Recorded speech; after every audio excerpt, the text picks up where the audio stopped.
Bonjour à vous, chers amis, et bienvenue dans notre émission hebdomadaire. Permettez-moi de vous remercier parce que vous êtes de plus en plus nombreux à vous abonner à notre chaîne YouTube Adventiste FFN. Et j'invite d'ailleurs ceux qui ne le sont pas encore à vous abonner afin de ne rater aucune de nos notifications. Merci également de liker et cela nous fera plaisir.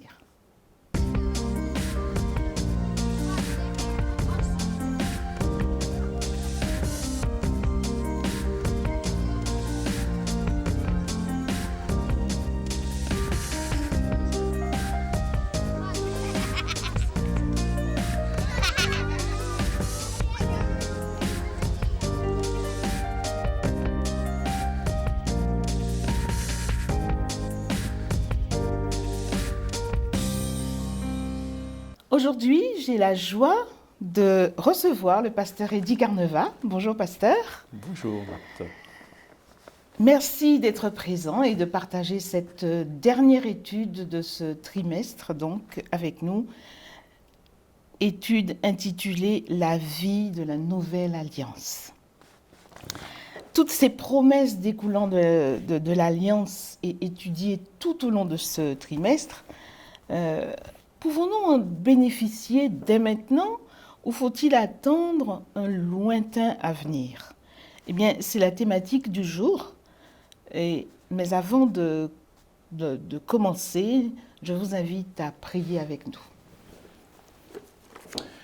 Prions ensemble.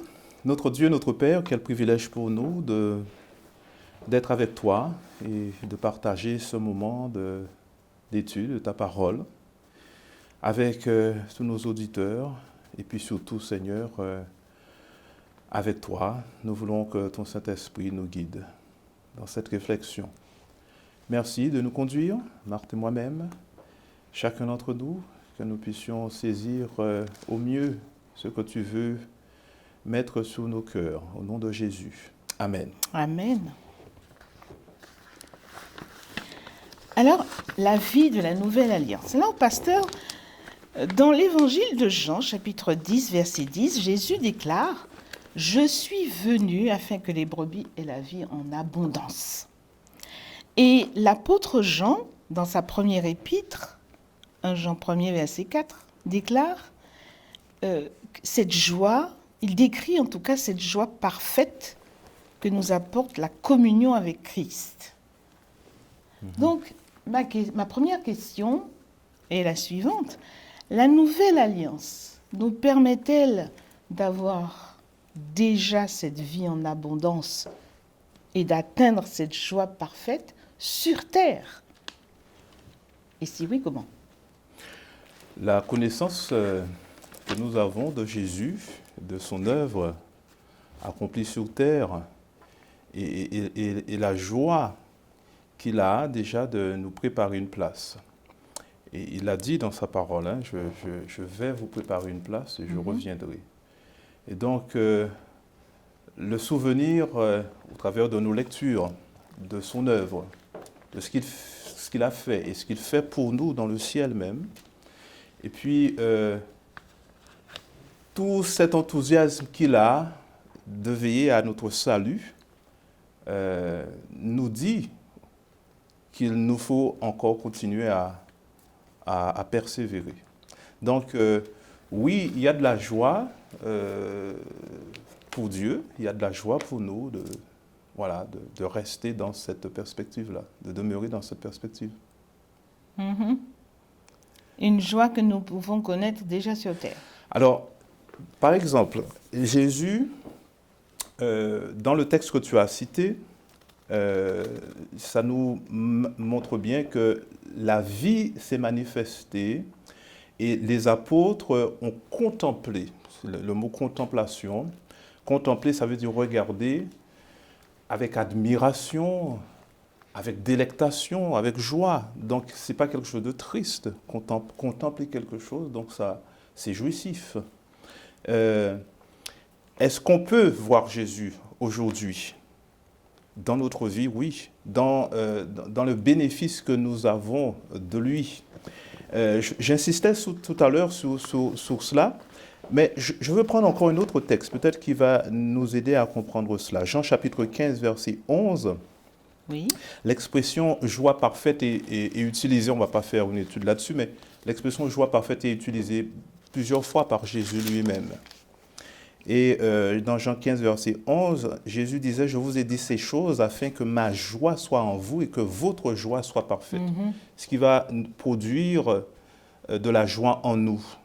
C'est la joie que Jésus lui-même va mettre dans nos cœurs. Nous vivons sur une terre avec un tas de vicissitudes, avec un tas d'épreuves, d'accord ? Si Jésus ne met pas lui-même sa joie dans nos cœurs, eh bien, la tristesse, l'injustice vont prendre le pas. Et donc, ce texte nous dit que Jésus mettra sa joie en nous. Parce qu'il nous aime. Et si on relit les textes plus haut, le verset 9 par exemple, « Comme le Père m'a aimé, je vous ai aussi aimé. » Donc, l'amour que Jésus a pour nous, la joie qu'il met en nous, nous donne de la joie. Ça nous donne de la joie. C'est donc une des conséquences de cette nouvelle alliance. Oui. La nouvelle alliance, c'est quoi? C'est l'action... Alors, c'est Jésus qui s'est offert pour nous, mais c'est l'action, son action dans nos cœurs. Christ en nous, l'espérance.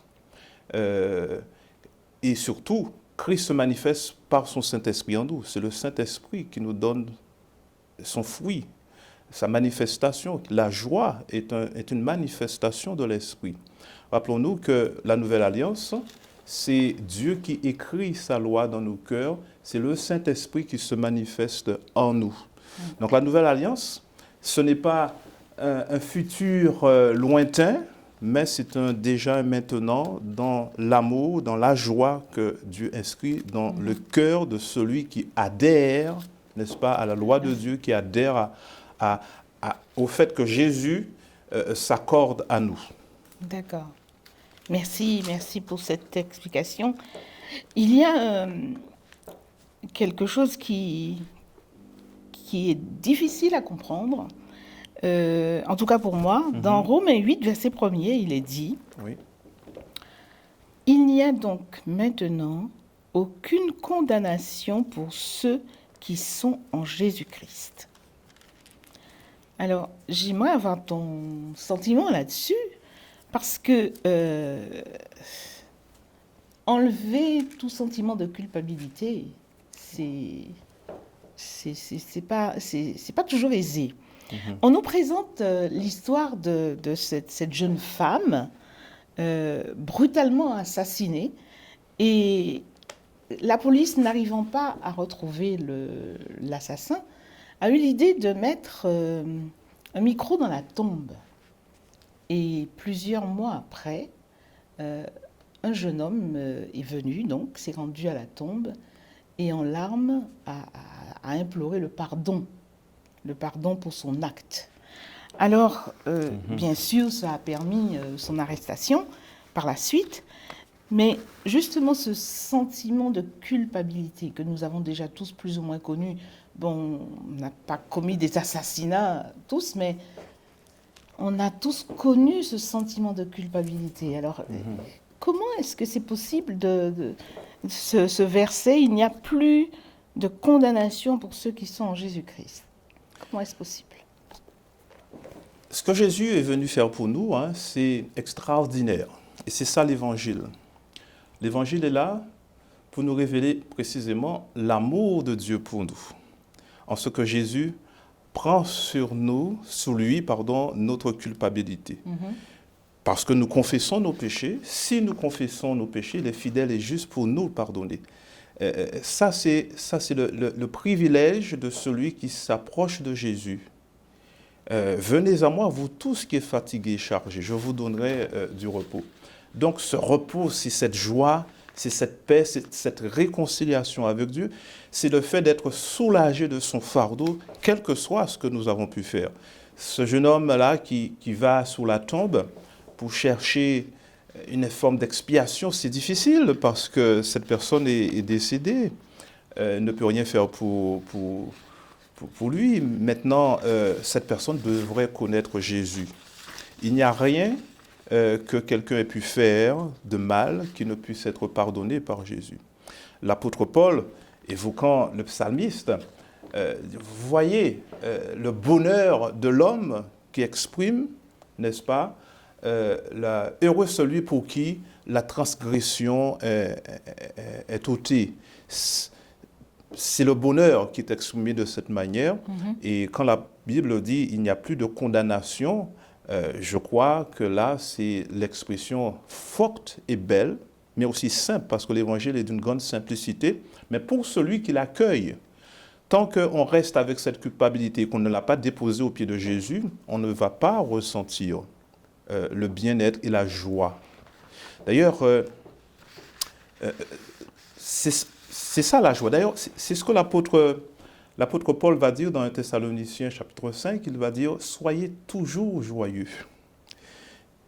J'aime à penser toujours que ce texte, c'est le plus petit verset de la Bible. Ce n'est pas « Jésus pleura ».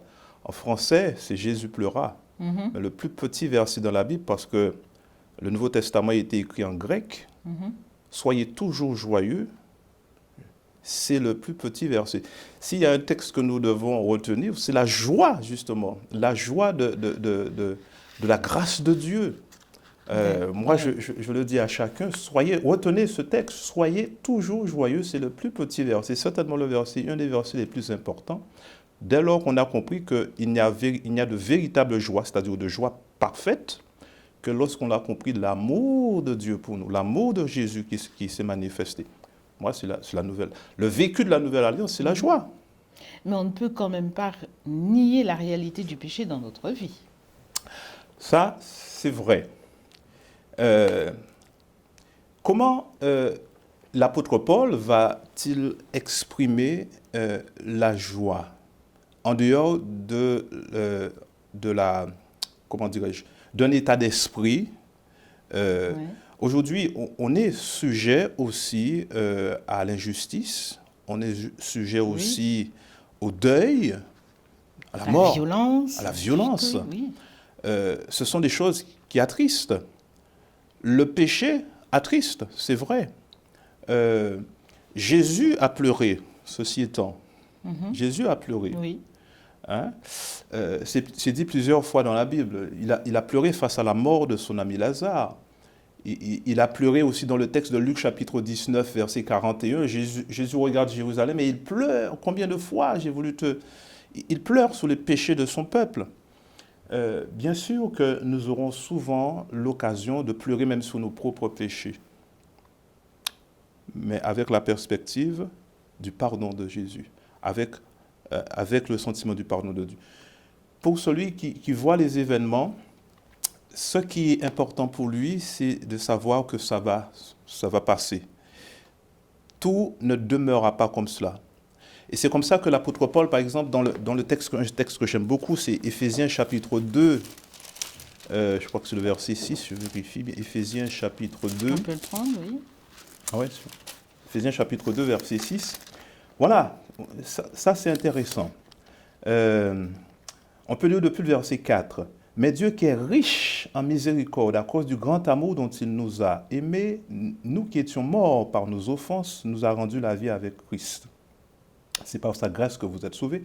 Il nous a ressuscités ensemble et nous a fait asseoir ensemble dans les lieux célestes en Jésus-Christ. Il y a cette perspective de la joie à venir, quand tout sera fini. Oui. Mais il y a aussi cette joie qui nous fait voir les événements avec beaucoup de recul, en nous disant, c'est pour un temps, ça ne va pas durer. L'injustice, la mort, ça ne va pas durer. Jésus a promis la résurrection, de sorte qu'il nous dit, il nous a déjà ressuscités. C'est-à-dire que nous sommes encore sur terre dans les difficultés de la vie, mais c'est important de nous voir déjà. Oui, il voit déjà l'avenir. Il voit déjà l'avenir. Il nous a déjà ressuscités. On est encore là, je suis assis là avec toi en train de parler. Oui. On est assis là, mais on n'est pas encore dans le royaume des cieux. Ben non. Le royaume des cieux est encore à venir. Mais la chose est tellement vivante que l'apôtre Paul nous dit, bon, on est déjà assis dans le royaume des cieux. C'est comme si, quoi. C'est comme si. C'est déjà là. Et ça, c'est intéressant parce qu'il y a un texte encore. Excuse-moi, mais Oui, ça me fait si. penser aussi à l'expérience de Jésus. Si on prend juste ce texte, Hébreux chapitre 12, Hébreux chapitre 12, ça nous dit exactement pour Jésus. Jésus qui était dans la souffrance, eh bien Jésus, il exprimait une joie. Alors, il vaut mieux lire le texte comme ça, on ne risque pas de le... Oui. Hébreux 12, Hébreux verset 12. 2, Oui. il nous dit, ayant les regards sur Jésus, le chef et le consommateur de la foi, qui, en vue de la joie qui lui était réservée, a souffert la croix, méprisé l'ignominie, et s'est assis à la droite du trône de Dieu. Alors, moi, je trouve ce texte extraordinaire parce que Jésus, est-ce qu'il a souffert sur cette terre? Bien sûr. Oui, il a souffert. Et je pense il a souffert bien plus que nous. Parce que Jésus, il a souffert de voir le péché plus que nous qui sommes habitués à pécher. D'accord? Ça, c'était déjà... On nous dit que Dieu détourne sa face de nous parce qu'il ne peut pas supporter le péché. Mais Jésus est Dieu. Il s'est manifesté sur terre. Dieu. Et donc, la douleur était suprême. Je ne parle même pas de la souffrance physique, la souffrance morale également, mais le simple fait d'être là sur terre, c'était déjà une souffrance. Mais l'ignominie, l'injustice, le mépris, lui, Dieu suprême, le texte nous dit, il a subi tout ça, mais il avait en cœur en vue de la joie qui lui était réservée. De la même manière pour nous aussi, qui vivons cette souffrance, toutes ces différentes souffrances que nous pouvons, dans différentes mesures, vivre, mais nous pouvons penser à la joie à venir. Jésus dit, l'apôtre Paul dit, en vue de la joie qui lui était réservée. Il a méprisé l'ignominie. Ah, l'injustice qu'on nous fait, oh, c'est pas grave. Il y a des gens qui nous détestent, tant pis. Je pense à la joie qui m'est réservée. C'est-à-dire qu'on exerce le recul lorsqu'on pense à cette joie à venir. Donc, c'est déjà aussi la joie dès maintenant. Une autre question.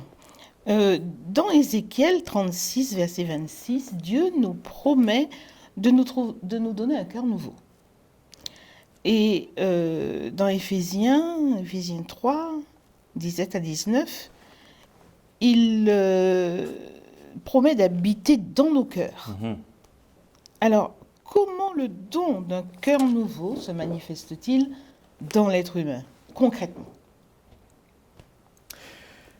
Alors, tu as cité un texte très important, là. Hein, c'est pas n'importe quoi comme texte.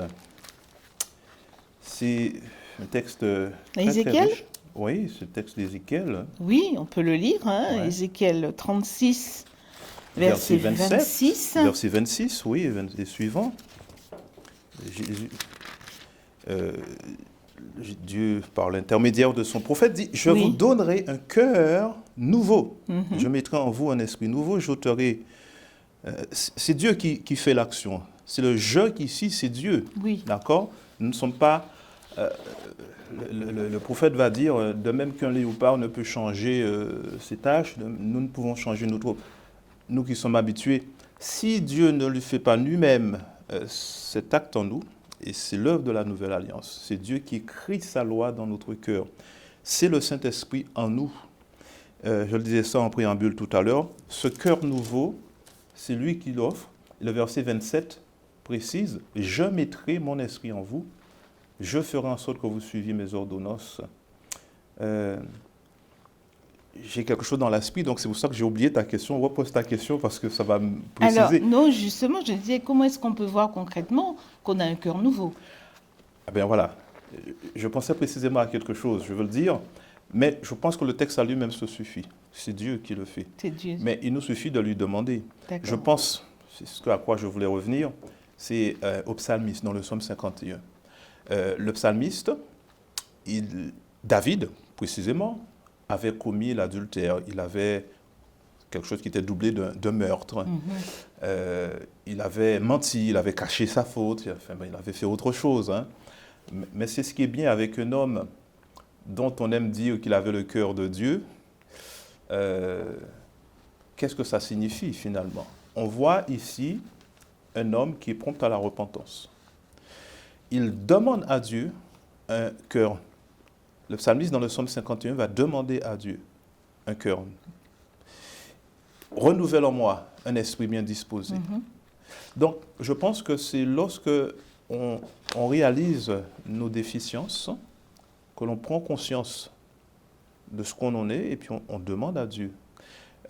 Pour avoir ce cœur nouveau, il faut le demander. Alors, comment on peut voir quelqu'un? Forcément, déjà dans une première chose, ce n'est pas que cette personne ne commette jamais d'erreur, parce qu'il n'y a point d'homme sur terre qui ne commette d'erreur. Ça n'existe pas. Et parfois, certaines personnes veulent tellement cacher leur erreur et fondamentalement, ils tombent dans un orgueil spirituel à chercher à convaincre les autres qu'ils n'ont pas fait mal. Et ça, c'est dangereux. D'accord. Donc, je pense qu'ici, comme David, c'est important de reconnaître les erreurs et ensuite de demander à Dieu. La repentance, c'est déjà quelque chose. C'est déjà le fruit de l'œuvre du Saint-Esprit. Parce que la première œuvre du Saint-Esprit, c'est de nous convaincre du péché. D'accord? Et ensuite, oui, il nous donne le fruit de l'Esprit, je le disais tout à l'heure, il nous donne d'exprimer le caractère de Jésus. Donc, oui, au travers du caractère que l'on voit dans cette personne, on peut voir effectivement un cœur nouveau. Alors, si je comprends bien, excuse-moi, si je comprends bien, cette nouvelle alliance ne nous apporte que de bonnes choses. On a dit qu'elle nous apportait la joie, elle nous enlève ce sentiment de culpabilité. Là, elle nous donne un cœur nouveau. Et normalement, la récompense du chrétien, la plus grande récompense du chrétien, c'est la vie éternelle, bien entendu. En tout cas, l'espérance de la vie éternelle. Et il y a un texte que j'aimerais que tu commentes, enfin que tu donnes ton avis. Hein. C'est un texte, une déclaration d'Ellen White dans son livre Jésus-Christ, à la page 377. Alors je lis l'extrait. « Ceux qui reconnaissent le Christ pour ce qu'il est en réalité et qui le reçoivent dans leur cœur ont la vie éternelle. Christ habite en nous par l'Esprit. L'Esprit de Dieu reçu dans le cœur par la foi est le commencement de la vie éternelle. » Alors, faut-il comprendre que la vie éternelle commence déjà sur cette terre? Oui, nous sommes assis dans le royaume des cieux. Pourquoi ça commence sur cette terre? Je citerai un texte et qui va dans, qui va dans ce sens. En tout cas, c'est comme un cri de l'apôtre Paul, Colossiens 1, verset 27. Je l'avais à l'esprit, alors je vais vérifier que Colossiens 1, verset 27. Je crois que ça dit Christ en nous, l'espérance de la gloire. Colossiens 1. Oui, verset 27, oui, effectivement. Oui, c'est ça. Christ en nous, Christ en vous, Christ en nous, l'espérance de la gloire. Christ en nous. Jean, dans le texte de Jean chapitre 17, voilà encore un autre texte qui parle de la joie. Et l'apôtre Jésus qui, dans sa prière, dans ce qu'on appelle la prière sacerdotale, dans cette prière qui exprime en tout cas l'œuvre que Jésus accomplit même dans le ciel encore aujourd'hui en tant que exerçant le sacerdoce suprême, c'est-à-dire en tant que médiateur, unique médiateur pour nous vis-à-vis du Père.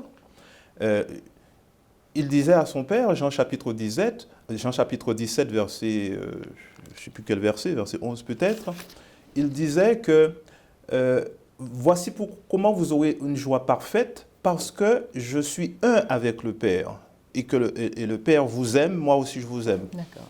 C'est véritablement lorsque Jésus demeure en nous que cette joie. Et lorsque Jésus demeure en nous, c'est déjà la garantie de la vie éternelle. Parce que Jésus en nous, l'espérance de la gloire, Jésus en nous, c'est déjà le royaume des cieux, c'est déjà la vie éternelle. Donc la vie éternelle commence dans la présence de Jésus. C'est la présence de Jésus. Jésus va nous dire d'ailleurs, je suis avec vous tous les jours jusqu'à la fin du monde. Oui, oui. Dans la mission. Oui. Jésus va dire aussi, il est en nous maintenant. Donc, à partir de cela, on peut dire que le royaume des cieux est venu, est déjà là. Attention, le royaume des cieux, spirituellement, Oui. en nous, par Jésus.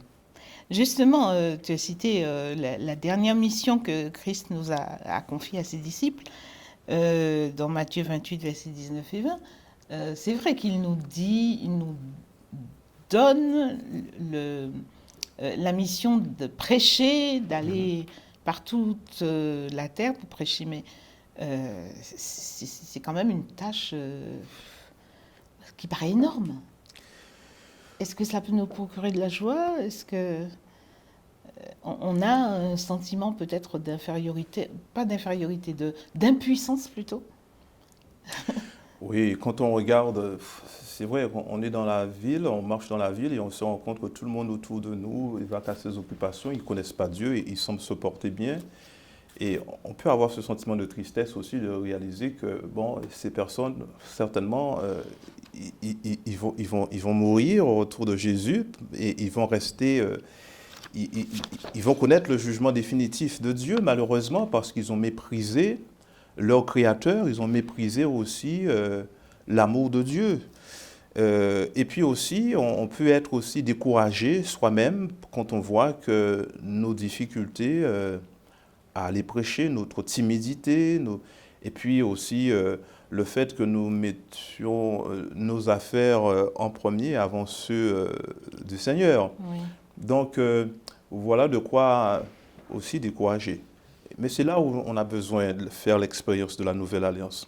Parce que l'expérience de la Nouvelle Alliance, ce n'est pas juste, on va dire, quelque chose simplement de conceptuel, quelque chose de doctrinal, simplement une promesse de la vie éternelle. Non, la Nouvelle Alliance commence maintenant par l'action de l'Esprit en nous. C'est pourquoi le chrétien engagé doit réclamer la puissance du Saint-Esprit dans sa vie. Vous recevrez une puissance, le Saint-Esprit souverain, et vous serez mes témoins.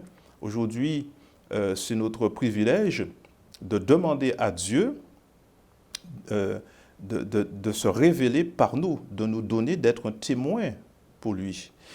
Et cela procure de la joie. Lorsque les disciples sont revenus, Luc 9, lorsque les disciples sont revenus, Oui. les 70 sont revenus, les disciples étaient heureux. Et Jésus leur dit, réjouissez-vous que vos noms soient inscrits dans le livre des cieux. Mais ils étaient heureux. Et lorsque Jésus accomplit ces miracles, il le disait, je vois Satan tomber du ciel comme un éclair. Il y a de la joie qui est exprimée aussi par Jésus lorsque une âme se convertit à Dieu. Et seuls ceux qui savent ce que c'est que batailler pour conduire une âme à Jésus, et seuls ceux qui ont pu amener une personne à la connaissance de Jésus connaissent cette joie-là. Je prie que chacun qui étudie la parole de Dieu puisse connaître cette joie. C'est la joie de Christ. C'est aussi la participation à la joie, puisque c'est aussi ce que Jésus veut, c'est que nous puissions participer à sa joie et à sa souffrance. La souffrance du Christ, c'est réaliser aussi ce par quoi il a passé pour sauver une âme. C'est ça la souffrance du Christ. Et l'apôtre Paul dit, eh bien, il souhaite que nous participions à ses souffrances, de la même manière que nous puissions participer à sa joie. Mais il n'y a pas de participation à la joie sans participation à la souffrance du Christ. Oui, effectivement. Eh bien, merci, ce sera le mot de la fin. Hein. Merci de nous avoir éclairés sur ce point. Quant à vous, chers amis, je vous dis que c'est la dernière étude de ce trimestre. Je vous invite pour le trimestre prochain à nous rejoindre pour un nouveau thème. Au revoir et à bientôt.